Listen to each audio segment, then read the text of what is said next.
allowed us to open it to private players. And they were in such a huge number that we never realized. I mean, they were waiting to happen. We were not allowing them to happen.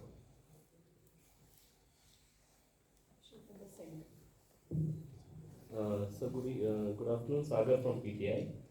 I have two questions.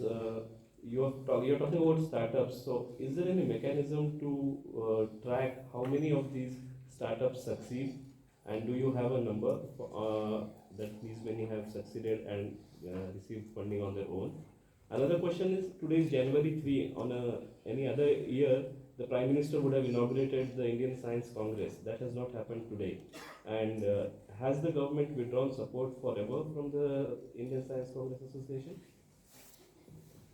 So confining ourselves only to startup this morning. Okay. So taking the first question. Yes, we have various methods of tracking.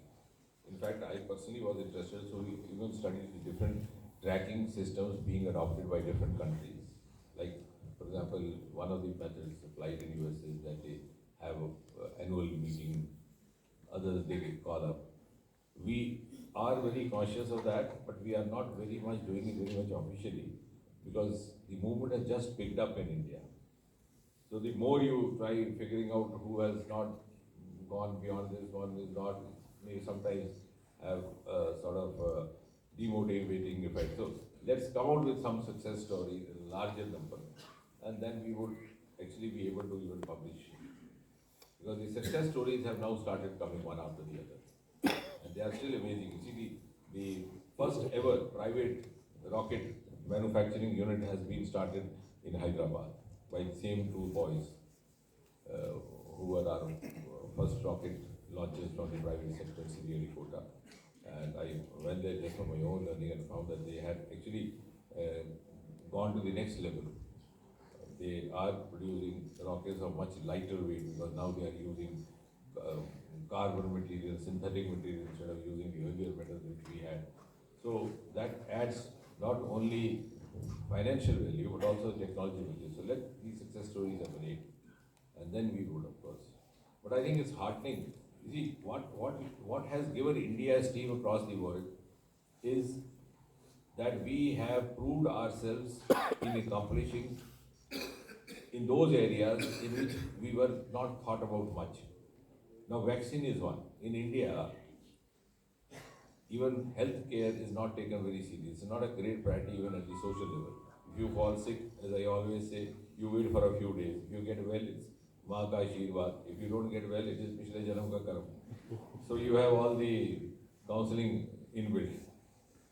See, that country, where even therapeutic healthcare is not done seriously, has now being acclaimed as a protective healthcare leader. We are the first to give a DNA vaccine. See, what a huge change of perception about this country and about our priorities.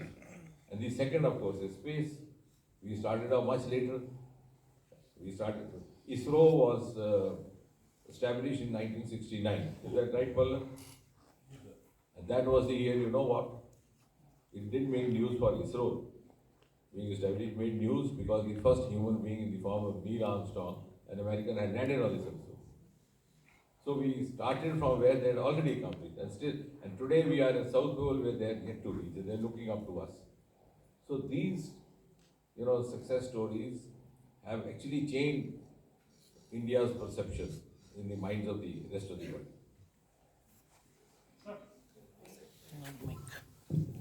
So good afternoon. This is Sanjay Agarwal. So wishing everybody a new year. My question is, I've interviewed a couple of startups, about 100, in all spaces, in the drone space, in the AI recently. So we also visited Niti Aayog some time back. So Niti Aayog has showcased these startups, but that is just restricted to a few startups, which started about 5 years back. So are you planning to build up some center where all these startups come under one umbrella, sir? No, of course, Niti Aayog is also, they are doing a good job out of this. Under Tinkering Labs has been a very successful experiment, particularly at the school level,